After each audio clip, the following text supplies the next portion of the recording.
Hello viewers, আসসালামু আলাইকুম। আশা করি সবাই ভালো আছেন। খোশামদেদ মাহে রমজান। সবাইকে পবিত্র মাহে রমজানের শুভেচ্ছা ও ভালোবাসা। হাতি, ঘোড়া কিংবা মিনি চিড়িয়াখানা, লেক আর ফোয়ারা, পশু পাখির দেখা কিংবা ঝর্ণাদার সবই আছে এই পার্কে।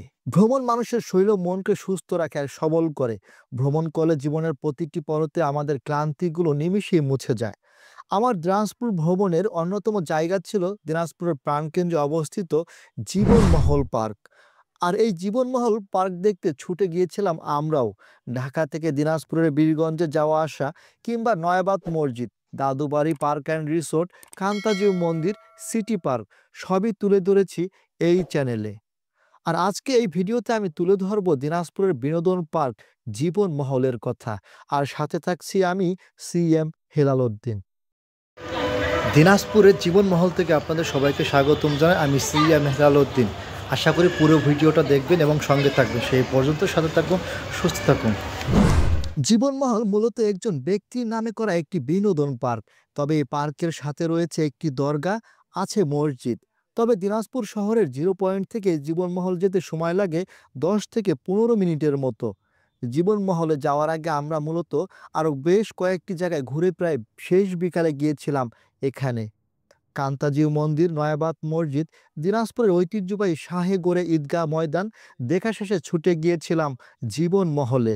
আর এই মহলে প্রবেশ করতে টিকিট নিতে হয়, যা জনপ্রতি 100 টাকা। যেটি আছে টিকিট কাউন্টার। টিকিট নিয়ে ভিতরে যেতেই দেখা গেল জীবনিয়া দরবার শরীফ নামে একটি ব্যানার, যা মূলত এই মহল বা পার্কের প্রতিষ্ঠাতা। একটু সামনে এগিয়ে যেতেই দেখা গেল নান্দনিক ডিজাইনে বেরি দিয়া, তার সাথে রয়েছে জিরাফ ও জিব্রা। সুন্দর সাবলীল ও পরিষ্কার রাস্তা ধরে আমরা সামনে এগিয়ে যাই। বিকালে এই পার্কের সুন্দর দৃশ্যগুলো আরো ফুটে ওঠে কয়েক গুণে।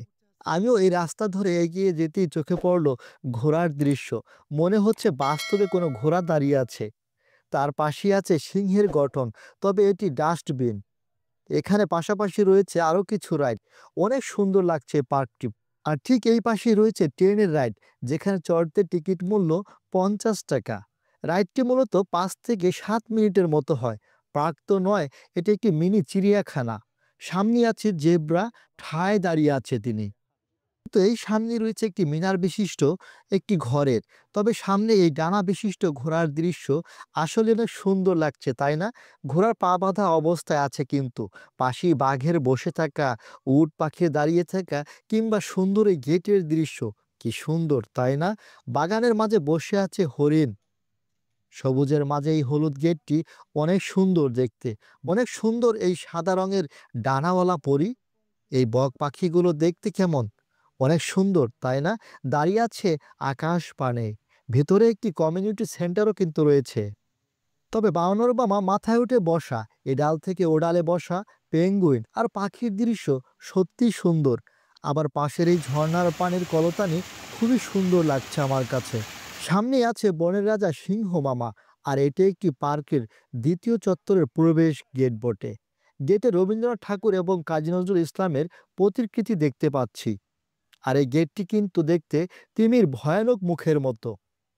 এই গেট দিয়ে ভিতরে প্রবেশ করলে দেখা যায় দৈত্য মামাকে দুহাত প্রসারিত করে আছেন, যার দুহাতে দুটি দোলনা। মূলত পার্কটি পুরোটাই জুড়েই রয়েছে বিভিন্ন প্রাণীর প্রতিকৃতি, দারুণভাবে ফুটিয়ে তোলা হয়েছে। জিরাফটি দাঁড়িয়ে আছে, আর বাঘ, ড্রাগন, বানর, কুমিরের প্রতিকৃতি আছে ঠিক এই এলাকাটা জুড়েই। প্রতিদিন শত শত দর্শনার্থী ঘুরতে আসেন এই জীবনমহলে। আবার ডানাকাটা এই পরীটিও দাঁড়িয়ে আছে এই জায়গাতে। এটি মূলত জীবনমহলের দ্বিতীয় চত্বর। আর এটি পার হলেই অপর পাশে আছে বেশ কিছু নৌকা রাইড সহ বিভিন্ন প্রতিকৃতি। এই রাস্তা দিয়ে সোজা যেতে হবে ওই পারে। আর যেতে কি দেখা যায় সেটি দেখাবো এখন। সামনে কি ভয়ঙ্কর দৃশ্য! প্রথম দেখাতে অনেকে ভয় পেতে পারেন। আর্যর আরিশ খেলায় ব্যস্ত এই গেটের সামনেই। এই গেট দিয়ে প্রবেশ করলে এই গুহা দিয়ে পার হতে হয়। ভেতরে কি সুন্দর দৃশ্য, তাই না? আসলে আমার কাছে অনেক ভালো লেগেছে এই দৃশ্য। আর বাচ্চাদের কাছে তো ভালো লাগারই বিষয়। ভিতরে সিঁড়ি দিয়ে ওপার যেতে হয়। গেট দিয়ে পার হলেই এই সুন্দর দৃশ্য আমাদের সামনে। পুরো চত্বরটি ঠিক দেখতে এমন। সাদা বিল্ডিং, মাঠ, বিভিন্ন পশুর প্রতিকৃতি আর ফোয়ারার দৃশ্য। কত সুন্দর সবুজে ঘেরা পার্ক। আমার কাছে নিরিবিলি পার্কগুলোই সবচেয়ে বেশি ভালো লাগে। পার্কের একপাশে স্বর্ণালী আসন যেন টেনে নিয়ে যাচ্ছে সাদা ঘোড়ার দল।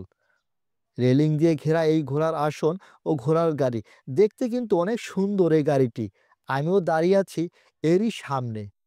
সামনে এগিয়ে গেলে এই নান্দনিক গেট দিয়ে প্রবেশ করব ভিতরে। গেটটি মূলত চত্বরের মাঝখানে অবস্থিত। How are you? কেমন লাগছে এই বাহুবলীকে আর কলা গাছকে? পুরো পার্কটি খুব নিরিবিলি এখন।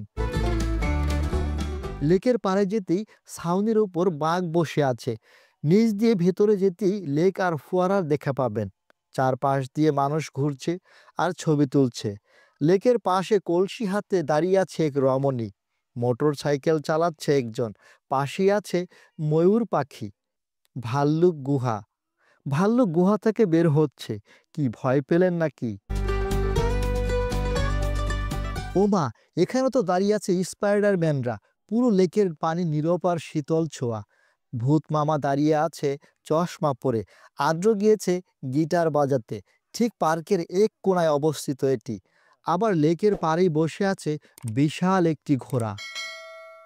তবে পার্কের সর্বশেষের দিকে রয়েছে বেশ কিছু সাদা রঙের ভবন। এখানে চাইলে আপনি রাত্রি যাপন করতে পারবেন। খুব সুন্দর সাজানো গোছানো এই ভবনগুলো। সিঁড়িটি খুব চমৎকার, তাই না? লেকের এই সুন্দর গেট দিয়ে প্রবেশ করে লেকের পাড়ে যাওয়া যায়। আমিও চলে গেলাম এখানে। সন্ধ্যার পর এই আবহাওয়া খুব ভালো লাগছে। পার্কের ভিতরে খুব সুন্দর করে সাজানো হয়েছে বিভিন্ন পশু পাখির প্রতিকৃতি আর লাইটিং করে। সন্ধ্যা হলে লেক পাড়ের লাইটগুলো অনেক সুন্দর লাগে। এই পার্কের রাস্তা কিংবা লেকের পাড় খুব সুন্দর। আছে পেঙ্গুইনও কিন্তু সামনে। এখন ঠিক সন্ধ্যা ঘনিয়ে আসছে। মাঝখানে ফোয়ারাটা বন্ধ ছিল, কিন্তু যখন ফোয়ারাটা চালু করা হলো তখন খুব সুন্দর একটি দৃশ্য ফুটে উঠল। আমরা বলতে না বলতে ফোয়ারাটা ছেড়ে দিচ্ছে, জাস্ট 1 মিনিটের ব্যবধানে। অনেক সুন্দর লাগছে এখন। ফোয়ারার চারপাশে লাইটিং করা আছে। সন্ধ্যার পর এর সৌন্দর্য ফুটে ওঠে আরো বহুগুণে। জীবনমহলে মূলত 3টি ভাগে বিভক্ত। সন্ধ্যা ঘনিয়ে এসেছে, তাই এখন যাওয়ার পালা। তবে গুহার ভিতরে সন্ধ্যার দৃশ্য অনেক সুন্দর হয়। জীবনমহলের সাথেই আছে একটি মসজিদ, লাইব্রেরি, সেমিনার কক্ষ। পুরোটাই সাদা রঙের ভবন। আমার কাছে অনেক ভালো লেগেছে এই জীবনমহল পার্ক। প্রতিদিন অনেক দর্শনার্থী আসেন এখানে। তবে এখনো নির্মাণ কাজ শেষ হয় নাই। আসল সৌন্দর্য দেখতে পেলাম না। আপনার কাছে কেমন লেগেছে কমেন্টস করে অবশ্যই জানাবেন।